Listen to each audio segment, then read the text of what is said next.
अस्सलामुअलैकुम दोस्तों, आज की वीडियो में हम कुवैत की कुछ बड़ी और अहम खबरें जो हैं वो आप तमाम दोस्तों के साथ यहां पर शेयर करने वाले हैं। तो अगर आप कुवैत में रहते हैं और कुवैत के हालात वाक़यात से बाखबर रहना चाहते हैं तो इस वीडियो को आप शुरू से लेकर आखिर तक ज़रूर देखें। दोस्तों वीडियो पसंद आए लाइक और शेयर ज़रूर करें। चलिए दोस्तों बढ़ते हैं अपडेट की तरफ।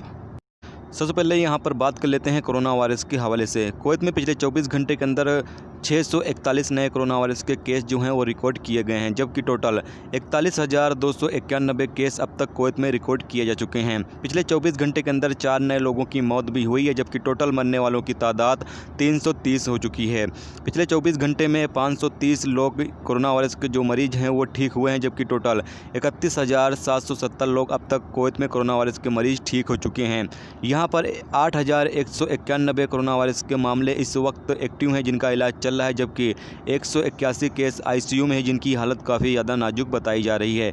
यहाँ पर पिछले 24 घंटे के अंदर फरवानिया में 120, जहरा में 195, कैपिटल में 65, अहमदी में 160, हावली में 81 केस रिकॉर्ड किए गए हैं, जबकि पिछले 24 घंटे में 383 कुवैती शहरी कोरोना वायरस के मरीज रिकॉर्ड पे आए हैं, जबकि 258 अलग अलग मुल्कों के गैर मुल्की यानी कि अजनबी लोग जो हैं वो कोरोना वायरस के मरीज पिछले 24 घंटे के अंदर रिकॉर्ड किए गए हैं।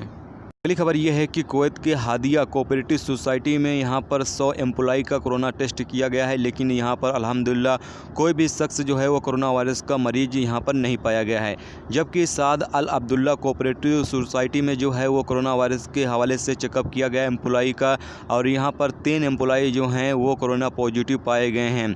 यहाँ पर मिनिस्ट्री ऑफ हेल्थ अभी कुवैत में जो कोऑपरेटिव सोसाइटी में काम करने वाले एम्प्लॉई हैं उन तमाम लोगों का यहाँ पर कोरोना टेस्ट कर रही है, क्योंकि कोऑपरेटिव सोसाइटी में काम करने वाले जो एम्प्लॉई हैं उनमें ज़्यादा कोरोना वायरस जो है वो पाया जा रहा था। इसीलिए अभी मिनिस्ट्री ऑफ हेल्थ की जो टीमें हैं वो कोऑपरेटिव सोसाइटी में जो काम करने वाले वर्कर हैं उन तमाम का यहाँ पर कोरोना टेस्ट ले रही है।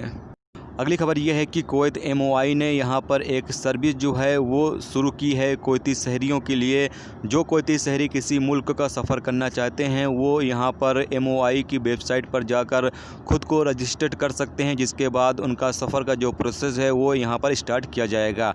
इसके अलावा कुवैत एमओआई के सिक्योरिटी अहलकारों ने यहाँ पर सलेट एरिया में जो है वो तफ्तीशी मुहिम यहाँ पर शुरू की है। अगली खबर यह है कि कुवैत के एमपी आदिल अल धमकी ने यहाँ पर कहा है कि टैक्सी सर्विस दूसरे फेज़ में जो है बहाल की जाएगी। अभी पहले फेज़ में टैक्सी सर्विस जो है वो अभी फ़िलहाल बहाल नहीं की जाएगी। जब दूसरे फेज़ का कुवैत हुकूमत ऐलान करेगी तो दूसरे फेज़ में यहाँ पर टैक्सी सर्विस जो है वो शुरू की जाएगी। अगली खबर यह है कि कुवैत अहमदी सिक्योरिटी फोर्सेस ने यहाँ पर अबू हलीफ़ा एरिया में एक फैक्ट्री पर छापा मारा, जहां पर 4 इंडियन लोग जो हैं वो शराब बनाकर तैयार कर रहे थे, यानी तैयार कर उसको बेचने का कारोबार कर रहे थे। और यहां पर छापे के दौरान जब यहां पर छापा मारा गया तो छापे के दौरान 40 बैरल जो शराब है यानी कच्ची शराब जो है वो यहां पर जब्त की गई है।